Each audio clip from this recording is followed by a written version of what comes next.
15 de julio de 2014. Un día que cambiaría para siempre la historia de México. A primera vista, parecía un operativo más. Patrullas, agentes, órdenes firmes. Pero no lo era.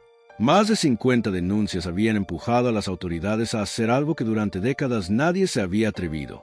Investigar a una mujer intocable. Su nombre, Rosa del Carmen Verduzco Verduzco. Pero para miles, era simplemente Mamá Rosa. Durante más de 60 años, su albergue, la Gran Familia, había sido considerado un símbolo de esperanza, un refugio, un lugar donde niños abandonados encontraban comida, techo y una segunda oportunidad. O al menos, eso era lo que todos creían. Cuando las autoridades llegaron al lugar, en Zamora, Michoacán, nadie imaginaba lo que estaban a punto de ver. Las puertas se abrieron, y con ellas, la ilusión. Dentro, no había un hogar. Había algo muy distinto. Más de 500 personas, niños y adultos, vivían en condiciones que no podían describirse como humanas. Suciedad acumulada, espacios saturados, ambientes cargados de un olor insoportable. No era descuido, era abandono. Los alimentos estaban en mal estado, la higiene inexistente. Muchos presentaban signos de desnutrición, otros enfermedades visibles. Lo que durante años fue visto como un santuario, comenzaba a parecer otra cosa, un lugar donde algo estaba profundamente mal. La noticia explotó, no solo en Zamora, no solo en México, sino en todo el mundo, porque Mamá Rosa no era una desconocida, era una figura admirada, reconocida, respetada. Había recibido apoyo de políticos, donaciones de figuras importantes, incluso visitas de personalidades internacionales. Para muchos, era una santa en vida, pero para otros, era todo lo contrario. Y ese era el verdadero misterio. ¿Cómo era posible que una misma persona generara tanto amor y tanto odio? Porque algunos la defendían con fervor, mientras otros hablaban de abusos, miedo y sufrimiento. ¿Por qué los testimonios eran tan opuestos?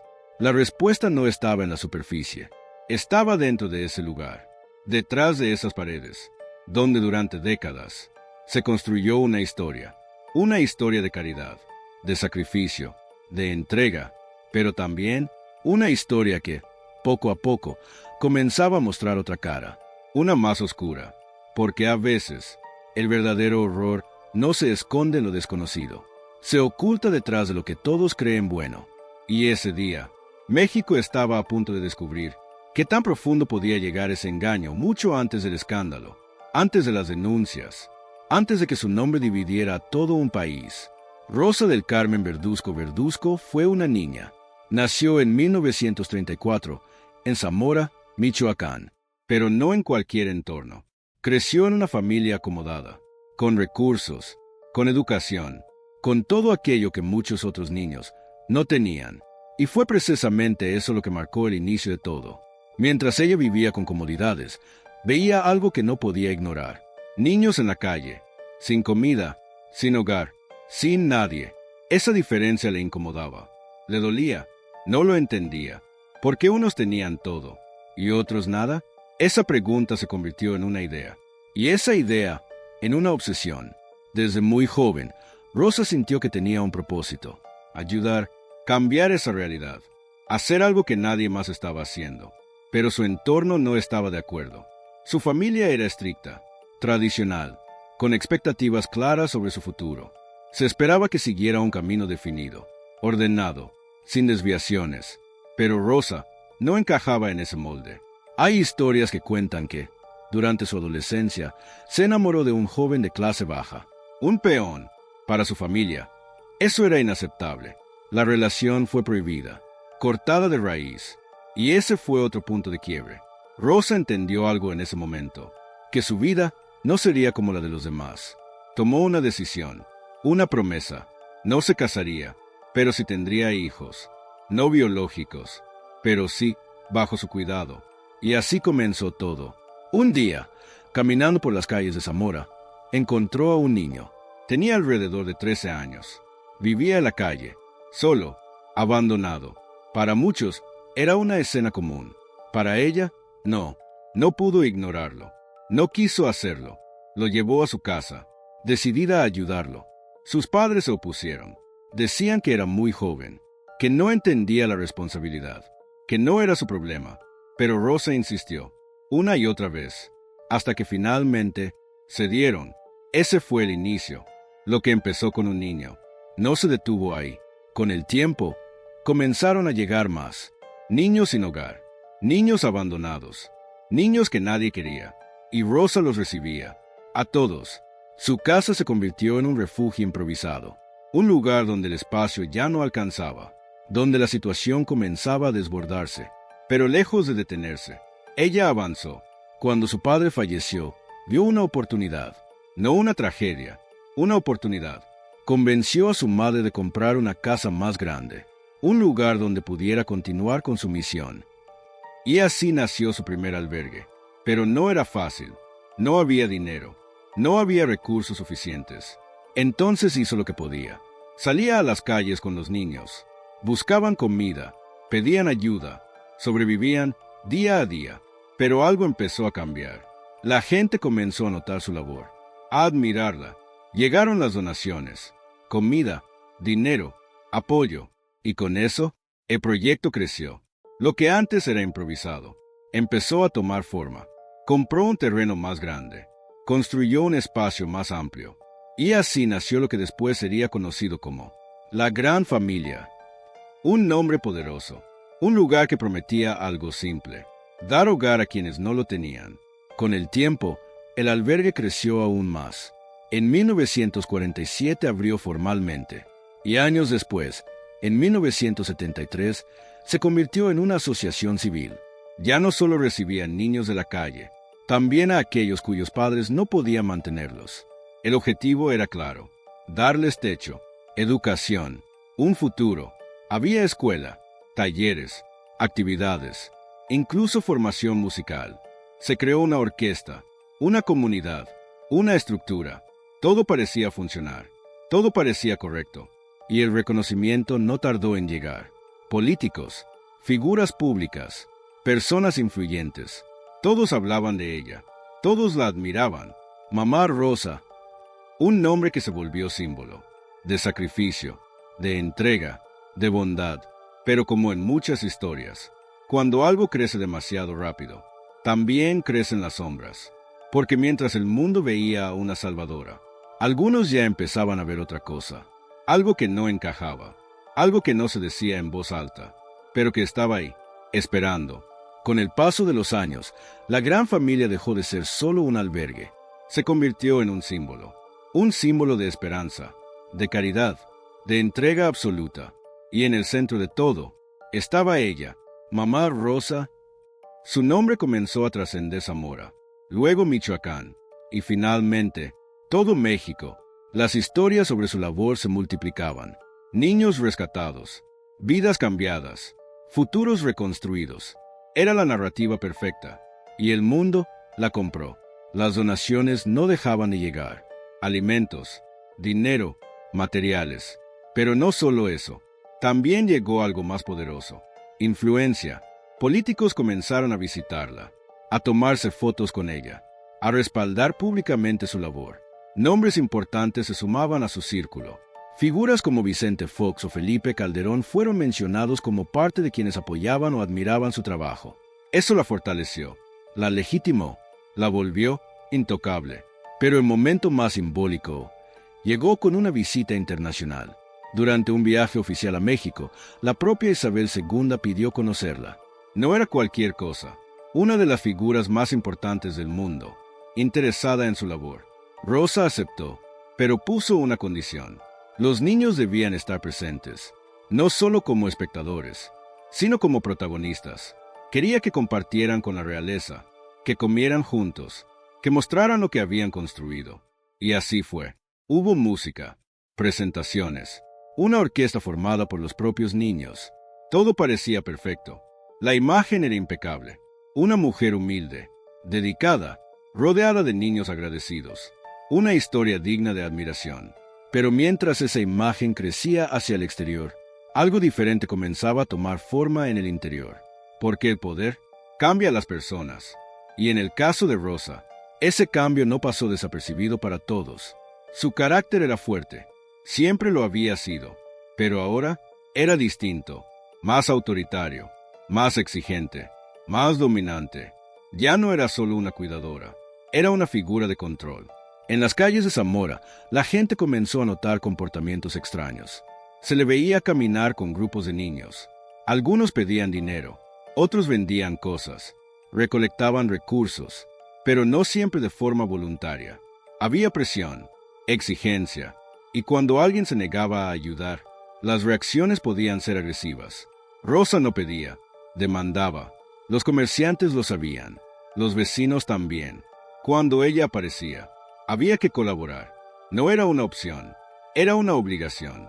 Y aún así, nadie hacía nada, porque su imagen la protegía, porque su influencia la respaldaba, porque su historia la blindaba.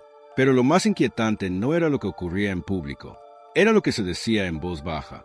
Rumores, susurros, historias que no se confirmaban, pero tampoco desaparecían.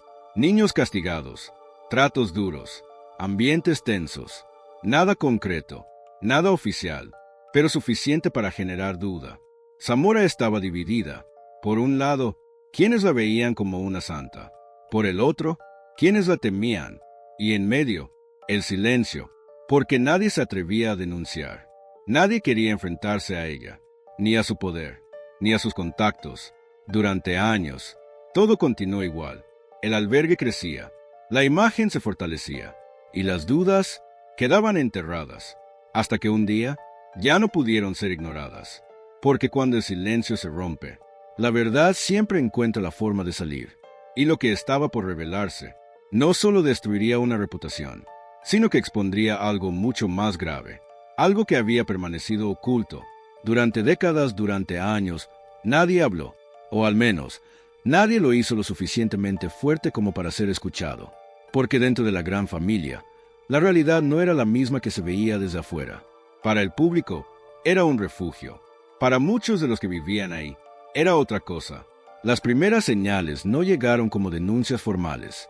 Llegaron como rumores, historias que circulaban entre vecinos, comentarios que se decían en voz baja, cosas que no encajaban, niños que no sonreían, miradas apagadas, comportamientos extraños.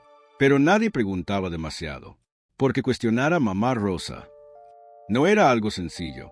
Con el tiempo, algunos testimonios empezaron a surgir, exresidentes, personas que habían vivido dentro del albergue, y lo que contaban era muy distinto a la imagen pública. Hablaban de disciplina extrema, castigos, control absoluto. Nada ocurría sin autorización, nada se hacía sin permiso.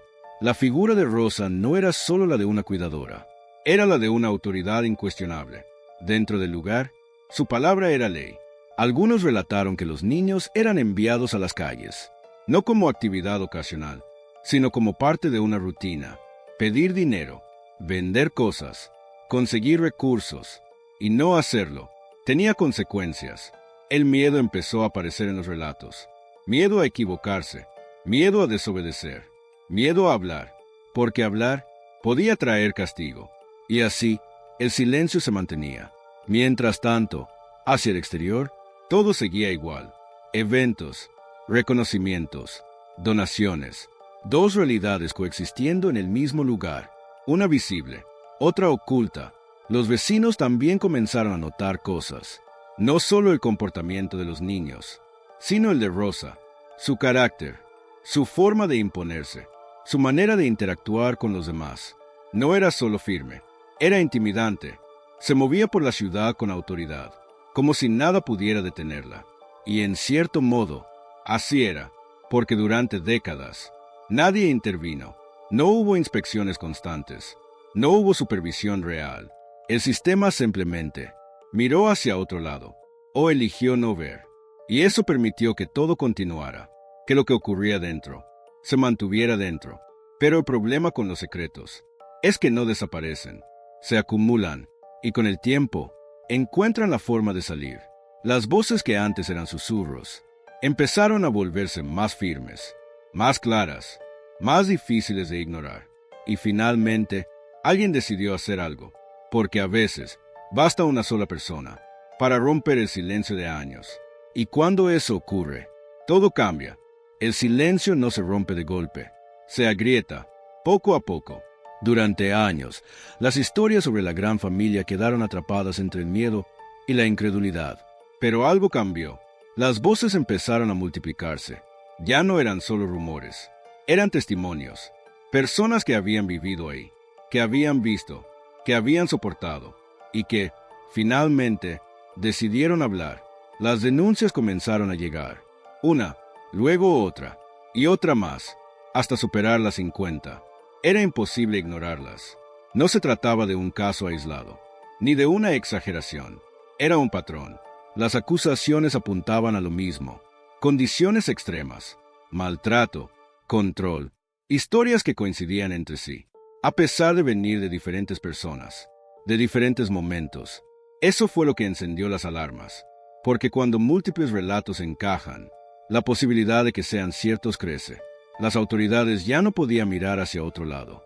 La presión aumentó, no solo desde los denunciantes, sino también desde la opinión pública. Y entonces se tomó una decisión: investigar. Por primera vez en décadas, el lugar iba a ser revisado. Pero incluso en ese punto, había dudas. ¿Cómo era posible que algo así hubiera ocurrido durante tanto tiempo sin ser detectado? La respuesta era incómoda, porque implicaba algo más grande. Un sistema que no supervisó, que confió sin verificar, o que simplemente decidió no intervenir. Mientras tanto, dentro del albergue, todo seguía igual, como si nada estuviera por pasar, como si el tiempo se hubiera detenido. Pero afuera, la situación era distinta. Las denuncias ya estaban en manos de la autoridad, y esta vez no podían desaparecer, porque ahora había tensión, había presión, había ojos observando. Y cuando eso ocurre, las cosas empiezan a moverse. El siguiente paso era inevitable: un operativo, una intervención directa, entrar al lugar, ver con sus propios ojos, confirmar o descartar. Pero nadie estaba preparado para lo que encontrarían, porque una cosa es escuchar historias, y otra muy distinta es enfrentarse a la realidad. Y esa realidad estaba a punto de salir a la luz, de una forma brutal, sin filtros, sin posibilidad de negarlo, porque cuando la verdad finalmente se revela, ya no hay forma de ocultarla otra vez. El operativo comenzó sin ruido, sin espectáculo, pero con una certeza: algo no estaba bien. El 15 de julio de 2014, las autoridades finalmente cruzaron las puertas de la gran familia. Y en ese momento, todo cambió, porque lo que encontraron dentro no era un hogar, era un lugar que llevaba años deteriorándose, en silencio. El primer impacto no fue visual, fue sensorial. El olor, un aire pesado, difícil de soportar, una mezcla de suciedad, humedad y descomposición que se sentía desde la entrada. Luego vino lo demás: espacios saturados, personas viviendo unas sobre otras, más de 500 individuos, entre niños y adultos, muchos de ellos en condiciones críticas. Las camas no eran suficientes. Algunos dormían en estructuras dañadas, otros directamente en el suelo. La higiene era prácticamente inexistente. Baños en mal estado, agua contaminada, basura acumulada, y entre todo eso, presencia de plagas, ratas, insectos, un entorno completamente insalubre. Pero lo más alarmante no era solo el estado del lugar, eran las personas. Niños con signos visibles de desnutrición, cuerpos debilitados, miradas vacías. Algunos presentaban enfermedades que no habían sido tratadas. Otros simplemente no reaccionaban, como si hubieran aprendido a desconectarse. Los alimentos encontrados tampoco ayudaban a explicar la situación. Comida en mal estado, en condiciones que no eran aptas para el consumo. Y aún así, era lo que se les daba. Los testimonios comenzaron a surgir en el mismo momento. Relatos espontáneos, sin preparación, sin guión. Personas que, al ver a las autoridades, hablaron de hambre, de castigos, de miedo, de situaciones que durante años no pudieron contar. Algunos mencionaron haber tenido que comer lo que encontraban, con tal de sobrevivir. Otros hablaron de encierros, de sanciones físicas, de una vida completamente controlada. Y entonces quedó claro: esto no era abandono, era un sistema que funcionó durante décadas, sin ser intervenido. Las autoridades recorrieron cada espacio, Cada habitación, cada rincón, y en cada uno de ellos, la misma realidad. No había áreas que se salvaran, no había excepciones. Todo el lugar reflejaba lo mismo: deterioro, negligencia, control, lo que durante años fue presentado como un refugio. Era, en la práctica, una estructura colapsada. Y lo más difícil de aceptar era que todo esto había ocurrido a la vista de muchos, durante demasiado tiempo. El operativo no solo reveló las condiciones del lugar, reveló algo más profundo, una falla colectiva, porque no fue solo una persona. Fue un sistema que permitió que esto existiera, que creciera, que se mantuviera. Cuando las autoridades salieron del lugar, ya no había dudas. La historia que todos conocían no era completa, y lo que faltaba era lo más oscuro, porque lo que habían visto ese día era solo la superficie. Lo que vendría después sería aún más difícil de procesar, porque las condiciones eran graves, pero los testimonios lo eran aún más. Cuando las puertas se abrieron, no solo salió a la luz un lugar, salieron historias que llevaban años atrapadas, guardadas, silenciadas, y cuando finalmente pudieron contarse, nadie estaba preparado para escucharlas.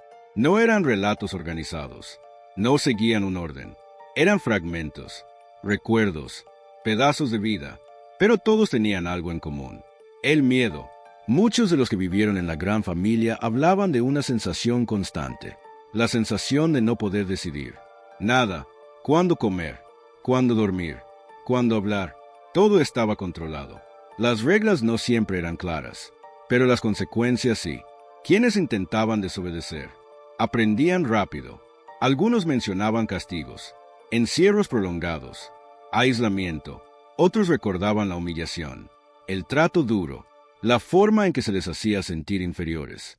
Pero lo más repetido no era el castigo físico, era el control psicológico, la idea constante de que no había salida, que ese lugar era su única opción, que afuera no había nada. Y cuando alguien crece creyendo eso, deja de intentar escapar. Algunos contaron que incluso cuando tenían la oportunidad, no se iban, porque no sabían a dónde ir, porque el miedo era más fuerte que la libertad. También había relatos sobre separación, familias que intentaban recuperar a sus hijos, y no lo lograban, visitas negadas, puertas cerradas. El contacto con el exterior era limitado, y en muchos casos, inexistente. Eso generaba algo aún más profundo: desconexión, con el mundo, con la realidad, con ellos mismos. Algunos sobrevivientes, años después, aún tenían dificultades para adaptarse, porque habían crecido en un entorno donde todo era impuesto, donde pensar por cuenta propia no era necesario, o incluso no era permitido. También surgieron relatos sobre dinámicas internas, jerarquías, preferencias. No todos eran tratados igual. Algunos recibían ciertos privilegios, otros todo lo contrario, y eso generaba tensiones, divisiones, un ambiente donde no solo había miedo, sino también competencia por sobrevivir mejor. Pero entre todo eso, había algo que se repetía constantemente: la figura de Rosa, presente, dominante, no como una guía, sino como una autoridad absoluta. Para muchos, no era una salvadora, era alguien a quien no podían contradecir, alguien que definía su vida, y eso deja una marca que no desaparece fácilmente. Cuando estos testimonios comenzaron a salir, la percepción pública empezó a cambiar, porque ya no eran rumores, eran voces, personas reales, con experiencias reales. Y aunque no todos contaban lo mismo, el patrón era claro: algo había estado mal durante mucho tiempo, muy mal. Y entonces la pregunta dejó de ser ¿qué pasó? Y se convirtió en ¿cómo se permitió? Porque lo que ocurrió dentro de ese lugar no fue de un día, ni de una semana, fue de años, décadas en las que nadie intervino, o no lo suficiente. Las voces ya estaban afuera, y una vez que eso ocurre, no hay forma de volver al silencio, porque cuando alguien cuenta su historia, abre la puerta para que otros también lo hagan. Y así, lo que estaba oculto termina siendo imposible de negar. Después del allanamiento, ya no había forma de volver atrás. Lo que durante décadas fue intocable acababa de romperse. Las imágenes, los testimonios, las condiciones encontradas. Todo apuntaba en una sola dirección. Y entonces ocurrió lo inevitable, la detención. Rosa del Carmen Verduzco, con más de 80 años, fue arrestada, junto a varios de sus colaboradores.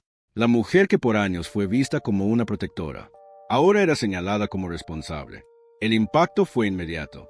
La noticia explotó en todo México, pero no generó una sola reacción. Generó dos. Por un lado, la indignación. Personas que exigían justicia, que pedían respuestas, que no podían creer lo que había ocurrido durante tanto tiempo. Pero por otro lado, apareció algo inesperado. Defensa. Gente que la apoyaba, que la protegía, que se negaba a aceptar las acusaciones. Fuera del hospital donde fue trasladada, se reunieron personas. Algunos rezaban por ella, otros protestaban. El país estaba dividido. ¿Era una mujer que había perdido el control de su obra? ¿O alguien que había construido una mentira durante años? Las opiniones chocaban, porque la historia de Rosa no era simple. No era completamente blanca, ni completamente negra. Era contradictoria. Para muchos, había salvado vidas. Para otros, las había destruido. Mientras tanto, las investigaciones continuaban. Las autoridades recopilaban pruebas, analizaban testimonios. Pero había un problema. Rosa no estaba en condiciones de enfrentar un proceso común. Su estado de salud era delicado, enfermedades previas, deterioro físico.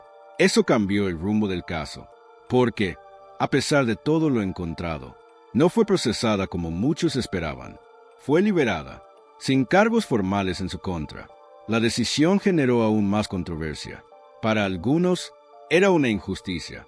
Para otros, una consecuencia inevitable.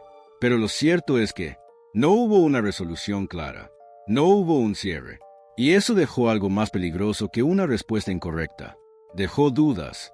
Porque cuando un caso tan grande queda inconcluso, las preguntas no desaparecen. Se multiplican.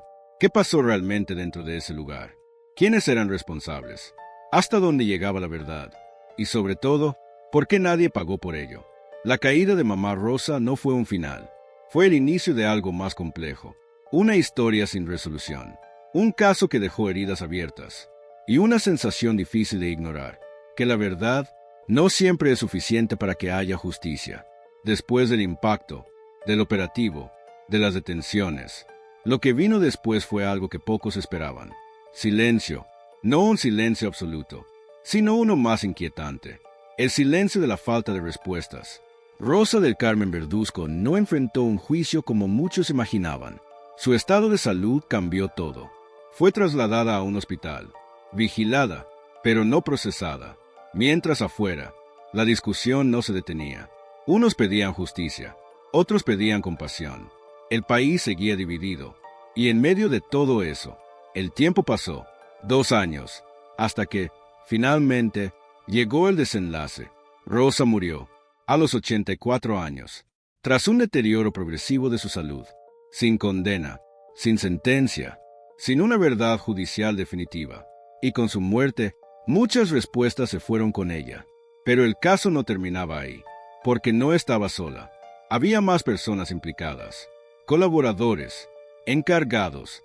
Algunos fueron señalados, investigados, pero pocos enfrentaron consecuencias reales, y muchos recuperaron su libertad. El caso empezó a desdibujarse. Las instituciones se pasaban la responsabilidad. Las investigaciones cambiaban de manos, hasta que ocurrió lo impensado. El caso quedó inconcluso, sin resolución, sin responsables claros, sin justicia. Y eso dejó algo más profundo que cualquier sentencia: desconfianza. Porque cuando un caso así no tiene cierre, la sensación que queda es que algo falló. No solo una persona, un sistema completo. Se habló de influencias, de conexiones políticas, de posibles intereses detrás del albergue. Algunos creían que había más de lo que se dijo. Otros pensaban que la verdad nunca salió completamente. Pero nada fue probado de forma definitiva. Y así, todo quedó en teorías. Mientras tanto, las víctimas seguían ahí, con historias reales, con consecuencias reales, intentando reconstruir sus vidas, después de haber crecido en un lugar que prometía protección, pero que terminó siendo otra cosa. Y esa es quizás la parte más dura de todo. que más allá de las versiones, de las opiniones, de las discusiones, hubo personas que vivieron eso, que lo recuerdan y que no tuvieron un cierre, porque la justicia nunca llegó completamente. Y cuando eso pasa, el caso no termina, se queda abierto, como una herida que, incluso hoy, sigue sin cerrarse. No todas las historias terminan con justicia. Algunas solo terminan en silencio. El caso de Rosa del Carmen Verduzco no dejó un culpable claro, no dejó una sentencia, no dejó un cierre, dejó algo más incómodo. Preguntas: ¿cómo pudo existir un lugar así durante más de 60 años? ¿Cómo pudo crecer, recibir apoyo, reconocimiento, y al mismo tiempo ocultar una realidad tan distinta? La respuesta no está solo en una persona, está en todo lo que la rodeaba, en quienes decidieron no ver, en quienes prefirieron creer, en quienes nunca investigaron. Porque es más fácil aceptar una historia bonita que cuestionarla. Mamá Rosa fue, para muchos, un símbolo de bondad, de sacrificio, de entrega. Y cuando alguien se convierte en símbolo, deja de ser cuestionado, se vuelve intocable. Ese fue el verdadero problema. No el inicio de su historia, sino lo que ocurrió después. El poder. Un poder construido con años de confianza, de influencia, de contactos. Un poder que le permitió actuar sin supervisión, sin límites reales, durante décadas. Y eso es lo que hace este caso tan perturbador. No es solo lo que pasó dentro de ese lugar, es todo lo que ocurrió afuera, para que eso fuera posible. Porque cuando un sistema falla, no falla de golpe, falla poco a poco, en pequeñas decisiones, en omisiones, en silencios, hasta que un día, la consecuencia es demasiado grande para ignorarla. Pero incluso entonces, no siempre hay justicia. Y ese es el punto más difícil de aceptar, que a veces la verdad no basta, que incluso cuando todo sale a la luz, no siempre hay responsables, no siempre hay castigo, y no siempre hay reparación. Las víctimas quedan, con sus historias, con sus recuerdos, tratando de reconstruir lo que les fue quitado, mientras el mundo sigue adelante, olvidando poco a poco, como si nada hubiera pasado. Pero estas historias no deberían olvidarse, porque no son solo relatos de pasado, son advertencias, advertencias de lo que puede ocurrir cuando dejamos de cuestionar, cuando confiamos sin verificar, cuando convertimos a alguien en intocable, porque el verdadero peligro no siempre se ve como tal. A veces, tiene el rostro de Salvador. Este no es solo un caso, es un recordatorio de que incluso las mejores intenciones pueden transformarse, de que el poder sin control siempre termina corrompiendo, y de que la verdad, aunque llegue tarde, siempre deja huella